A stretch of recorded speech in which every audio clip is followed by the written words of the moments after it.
Top quality और consistent performance के लिए सिर्फ सिल्वर पंप्स। टॉप क्वालिटी और कंसिस्टेंट परफॉर्मेंस के लिए सिर्फ सिल्वर पंप्स, नाम याद रखना। आजचा दिवस महाराष्ट्राच्या दृष्टीने अत्यंत महत्त्वाचा आहे। जवळपास 106 हुतात्म्याने बलिदान दिल्यानंतर या संयुक्त महाराष्ट्राची चळवळ ही परिपूर्ण झाली होती। ह्या बलिदानाचा, त्यांच्या त्यागाचा परिणाम म्हणून आज आम्ही महाराष्ट्र दिन साजरा करतो। प्रत्येक जण यामध्ये इन्व्हॉल्व होता। हा लढा इतक्या टोकाला त्यामध्ये प्रबोधनकार असतील, अनेक मान्यवर नेते होते आणि म्हणून आज आम्हाला अभिमान आहे। त्यांच्या बलिदानामुळे आज आम्हाला हा दिवस पाहायला मिळाला आहे। सालाबादप्रमाणे याही वेळेस आम्हाला इथे थोडं नाराजी दाखल दिसलं। तुम्ही विरोधी पक्षनेत्यांना बोलवलं नाही तिकडे उत्तराखंडाला, ही काय असते का पद्धत? 1 तास कार्यक्रम चालू आहे, या पद्धतीची टीका टिप्पणी करून गेली। नंतर कार्यक्रम कोणी कसा करायचा, काय करायचा हा सर्वस्वी जरी अधिकार माझा असला तरी मी सर्वांना भेटतो, सर्वांना बोलवतो। मी त्यांना सुद्धा बोलवलं होतं, परंतु बरोबर जाणं त्यांना योग्य वाटत नसेल। आजच्या दिवशी सर्वांनी एकत्रितपणे येणं हे गरजेचं असतं। कोणत्याही पक्षाचे असा, कोणीही असा, मी माझ्या भाषणातही सांगितलं, कोणत्या जाती धर्माचा असो, कोणी असो, आम्ही देशासाठी एक होणारे लोक आहोत, म्हणून त्यांनी आलं पाहिजे होतं। परंतु आता त्यांना सुबुद्धी सुचतच नाही, तर मी काय करू?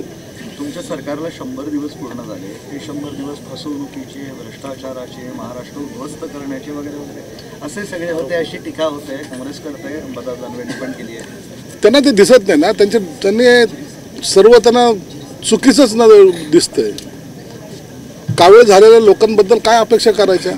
आम्ही 100 दिवसात तुम्ही कार्यक्रम बघा, प्रत्येक खात्याचा कार्यक्रम चालू आहे, प्रत्येक विभागवार, आणि कोणत्याही कामामध्ये मागे नाही। आणि याचा फक्त घोषणा करणे आणि थांबणे असातला नाही, तर मुख्यमंत्री आणि उपमुख्यमंत्री महोदय हे यांचा सर्व आढावा घेत आहेत। दर आठवड्याला आमच्या आढावा बैठका होत आहेत आणि म्हणून केलेल्या कामाचं आम्हाला प्रगती पुस्तक त्यांच्यासमोर दाखवावं लागतं। मग ते ठरवतात पास का नापास। म्हणून आम्हाला हे 100 दिवस अत्यंत महत्त्वाचे आहेत आणि 100 दिवसच नाही तर उर्वरित सर्वच दिवस आम्ही त्या झपाट्याने काम करणार आहोत। 1 रुपयातली पीक विमा योजना रद्द केली, त्याच्यामुळे विरोधकांनी बऱ्यापैकी आरोप करायला सुरुवात केली। काल हर्षवर्धन सपकाळांनी निश्चितपणे रद्द करण्याचा अंबादास दानवेंनी विरोध केलेला आहे। काय नक्की योजना आहे, त्याचा शेतकऱ्यांना फायदा होणार आहे का अडचणीचा? पीक विमा योजना आम्ही चालू केली, भ्रष्टाचार झाला, बंद केली, भ्रष्टाचार झाला। नेमकं झालं म्हणजे तुम्हाला पाहिजे कसं त्यांनी तो प्रस्ताव तरी द्यावा ना। आम्ही शेतकऱ्याच्या हितासाठी वाटेल ते जर झालं तरी त्यांना मदत करायची सरकारची भूमिका आहे। आणि म्हणून पीक विमा योजना ती का बंद केली, कशामुळे केली, आता जर हे त्याच्यातले दलाल असतील तर आम्हाला माहीत नाही। आता यांनी स्वागत करायला पाहिजे होतं। हेच म्हणत होते की ते पीक विमामध्ये भ्रष्टाचार आहेत आणि म्हणून आता दोन्ही साईडनी वाजवण्याचा जो प्रकार आहे तो विरोधी पक्षाचे सर्व नेते करतायत, म्हणून आम्ही त्यांच्याकडे लक्ष देत नाही। शेतकऱ्याचं हित हे आम्हाला प्राधान्याने पाहायचं आहे। एकनाथ शिंदे पहलगामला गेले, त्यांच्या कौतुकाचे पोस्टर्स लागले, त्यांच्या कौतुकाच्या रील बनतायत। खरं तर हा देशावर हल्ला होता असं म्हणणं आहे आणि तिथे जाणं आणि काही करण्यात स्वतःचं कौतुक काय करून घ्यायचं? हे बघा, कार्यकर्त्यांनी असं काही कौतुक केलं असेल तो भाग वेगळा आहे, परंतु ही घटना जी आहे ही प्रत्येक भारतीयाच्या मनाला छेद करून गेलेली घटना आहे। म्हणून एकनाथ शिंदे साहेब गेले काय, बाकी नेते गेले काय, बाकी मंत्री गेले काय, सर्वजणाची ही जबाबदारी सामूहिक आहे। म्हणून याच्यात क्रेडिट गोज टू ह्याला त्याला, ह्या क्रेडिटचा विषय नसतो, कृपया लक्षात घ्या।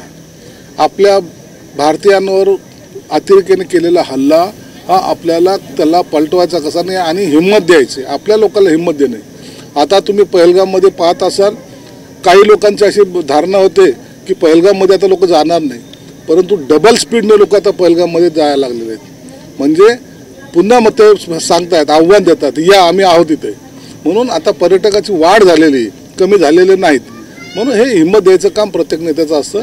शिंदे साहेबांनी तेच काम केलेलं, त्यांना हिंमत देण्याचं काम केलेलं आहे, त्यात कोणत्याही प्रकारचं राजकारण नाही। पण या दोघांमध्ये चढाओढ दिसली, भाजपही प्रयत्न करते, शिवसेनाही प्रयत्न करते, सरकारकडून एक प्रयत्न होणं अपेक्षित होतं असे बोललं जातं। सर्वांनी केला पाहिजे, भाजपने केला पाहिजे, शिवसेनेने केला पाहिजे, राष्ट्रवादीने केला पाहिजे, काँग्रेसने केला पाहिजे, ते शिल्लक असलेल्या उभाट्याने केला पाहिजे, प्रत्येकाने हा प्रयत्न केला पाहिजे। ही सर्वांची जबाबदारी आहे, कोणी एका पक्षाची जबाबदारी नाही आहे।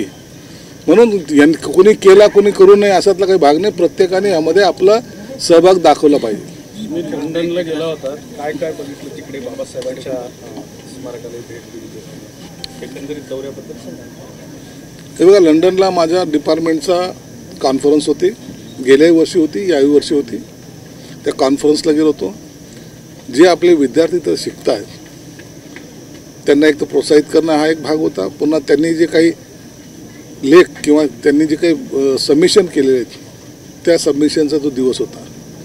म्हणून तिथं जाऊन त्यांना भेटणं आणि त्याच्याबद्दलचं त्यांना काही सूचना देणं हे एक काम होतं. दुसरं काम, अचानक हा झालेला पुलगामचा हल्ला होता, त्या भारतीय दूतावासामध्ये गेलो. त्या ठिकाणी त्या सर्व भारतीयांना भेटलो. निश्चित त्यांना भेटल्यानंतर त्यांनाही समाधान वाटलं. अनेक जणांनी मला वैयक्तिक येऊन निमंत्रण दिलं का आमच्याकडे येऊन. मराठी मंडळ आहे तिथं, मराठी माणसाचं मंडळ आहे तिथं. तेच त्यांचे पदाधिकारी भेटले, भाजपचे कार्यकर्ते भेटले, हे सर्वजण भेटले आणि त्यांनी सगळ्यांनी संवेदना त्यांच्या व्यक्त केल्यात. त्या भारतीय दूतावासामध्ये लंडनच्या पार्लमेंटचे कॅबिनेट मिनिस्टर लेडीज आहे त्या उपस्थित होत्या, खासदार उपस्थित होते, तिथलचा मेयर उपस्थित होते, असे सर्व मान्यवर उपस्थित होते. आणि म्हणून आम्ही जाणं एक त्या भारतीयांना सुद्धा एक चांगलं वाटलं. आणि तेवढाच एक कार्यक्रम होता. ठीक आहे, लंडनला गेलं म्हणजे कार्यक्रम करून घरी जाणं नसतं, तर थोडं फिरणंही होतं. फिरून आम्ही वापस आलो. उद्धव ठाकरेंचा देशच लंडन झालेला आहे. उद्धव ठाकरे देशात किती असतात आणि तिथं किती असतात हे त्यांचा भाग आहे. मी आयुष्यात पहिल्यांदा लंडन कसं असतं ते बघितलं. पर्यटनावेळी दिसले का उद्धव ठाकरे? आता इथंच भेटत नाही तर लंडनमध्ये कशी भेटतील? तिथं सायलेंट आहे, कोणी कुणाला बोलत नाही, कोणी आपापल्या कामात असतं, कोणी कुणाला भेटत नाही. आणि न भेटणं हा कदाचित उद्धव साहेबांचा आवडता विषय असल्यामुळे ते लंडनला जात असत. एकनाथ शिंदे मुख्यमंत्री असताना शेतकरी भवनचा जो निर्णय झाला होता तो फडणवीसांनी आता रद्द केला. तर पुन्हा एकदा चर्चा होते की एकनाथ शिंदेच्या निर्णय फडणवीसांनी कोणताही निर्णय रद्द केलेला नाही. या फक्त बातम्या आहेत. त्यामध्ये आणखीन सुधारणा करून ते शेतकरी भवन निश्चित बनणार आहे, त्याची चिंता करू नका. शासन निर्णय काढलाय, शासन निर्णय काढला त्याच्यात दुरुस्ती केली जाईल आणि चांगला शेतकरी भवन निर्माण होईल. दुसरा महत्त्वाचा प्रश्न आहे, काल इम्तियाज जलील वक्फ म्हणजे हमखास मैदानावरती वक्फ बोर्डाच्या कार्यालयाचं काम सुरू होतं, ते बंद पाडायला तिथे गेले. त्यांनी अधिकाऱ्यांना दमदाटी केली की तुम्हाला नागडे करून मैदानावर नेईन, जे खड्डे खणले त्यात तुम्हाला पुरीन वगैरे अशा स्वरूपाच्या धमक्या दिल्या आणि तिथं जाऊन ते कामही बंद पाडलं. सरकार गेलं गाढवाच्या असे बोलले ते. सरकार गेलं गाढवाच्या असंही बोलले. पुढचा शब्द नाही वापरला. इम्तियाज जलीलला त्याला फक्त एक सांगा, आवाज जास्त चढवायचा नाही. हा देशामध्ये बाकीच्या भाषेमध्ये जर तुम्ही बोलत असाल ना तर तुमची सुद्धा व्यवस्था केली जाईल. सरकारबद्दल किंवा इतरबद्दल बोलण्याचा अधिकार सुद्धा नैतिकता त्यांना नाही आहे.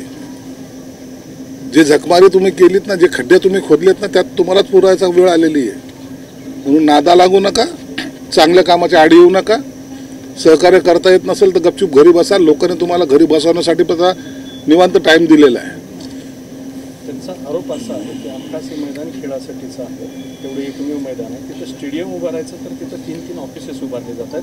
त्यामुळे ही खेळाडूंना किंवा तरुणांना जो वाव मिळतोय त्याच्यावरती स्टेडियमची जागा तिथं अबाधित आहे, व्यवस्थित तिथं जागा आहे. जी बाकी जागा आहे त्या ठिकाणी कार्यालय यासाठी स्थापन करायचं. लोकांच्या अडचणी आहेत, बाकी काही नाही. काल जातीय जनगणनेचं बिल पास झालेलं आहे, त्यावर तुमची काय प्रतिक्रिया? चांगली गोष्ट आहे. एकदा कळायला तर पाहिजे ना,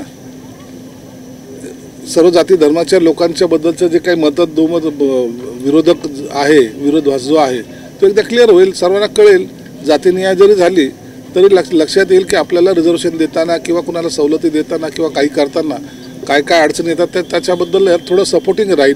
म्हणून जातीय गणना झालं होणं योग्य आहे. जरांगे तुमच्या संघाविरोधात आता मुंबईला जाणार आहे, तुम्ही खोटारडे आहात, फसवणूक केली वगैरे वगैरे असं सगळं. जरांगेंच्या आंदोलनाला आम्ही जेवढं सहकार्य केलं, आंदोलनाच्या माध्यमातून जे काही रिझर्वेशन दिलं, एकनाथ शिंदे साहेब होते त्यांनी कुणबीचे सर्टिफिकेट जे दिलेत ते फक्त जरांगेंच्या आंदोलनाचं तर यश आहे हे आम्ही आजही मान्य करतो. म्हणून त्यांचं आंदोलन आता पुन्हा त्यांनी घोषणा केलेली. निश्चित सरकारची दखल घेईल आणि त्यांना चांगलं सहकार्य करण्याच्या भूमिकेत आम्ही सर्वजण राहू. आता पूर्ण मागण्या झाल्या नाही मान्य तर थोडं खोटारडे म्हणाल ना, थोडंसं ऐकून घ्यावं लागतं, सहन करावं लागतं. नरेंद्र मोदी आज मुंबईच्या दौऱ्यावरती आहेत. ऑडिओ व्हिज्युअल आणि मनोरंजन शिखर परिषदेचं त्यांच्या हस्ते उद्घाटन होतं. आनंदाची गोष्ट आहे. मोदी साहेब हे महिन्यातून 2 महिन्यातून एकदा महाराष्ट्रात येत असतात. हे महाराष्ट्रासाठी चांगली गोष्ट आहे.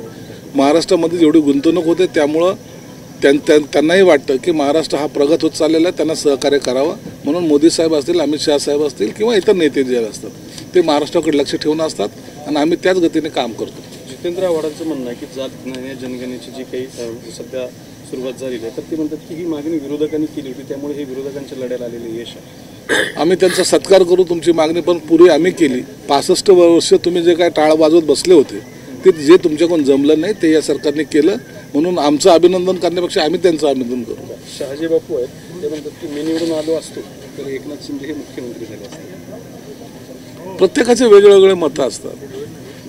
कदाचित त्यांना असं वाटतंय आणि एखाद्या नेत्यांबद्दल चांगलं मत व्यक्त करणे काही गैर पण नाही. दुसरं बावनकुळे असं म्हणाले की प्रत्येकाला स्वतःचा पक्ष चालवण्याचा अधिकार आहे, त्यामुळे राज ठाकरे उद्धव ठाकरे एकत्र आले तर आम्ही त्यांचं स्वागत करू. आम्ही स्वागत करणार आहोत. ते एकत्र येणार नाही माहिती असून सुद्धा आम्ही त्यांचं स्वागत करणार आहोत. ते कधीच एकत्र येणार नाही. तुम्ही काही करा, तुम्ही किती बातम्या चालवा, पण स्वागत आहे, पण त्यांचं स्वागतच आहे आमचं. बस. शरद पवार आणि अजित पवार एकत्र येण्याबाबतीत जो निर्णय घेतील तो आम्हाला मान्य असेल असे अनेक आमदार म्हणायला लागले. ते एकत्र येईल त्यांचं सांगता येत नाही. ते येऊ शकतात. हे उभाठाचं आणि मनसेचं तसं नाही आहे त्यांचं. ते कधी एकत्र येऊ शकतात, कधी एक होऊ शकतात. त्याबद्दल आता भाष्य करणं चुकीचं ठरेल. पण शरद पवार आहे, कधी कोणती कांडी कुठं फिरवायची हे त्यांना नक्की माहिती आहे. उभाठाला कसं डुबवायचं आणि आपण कसं वर यायचं हे शरद पवारची नीती राहिलेली आहे.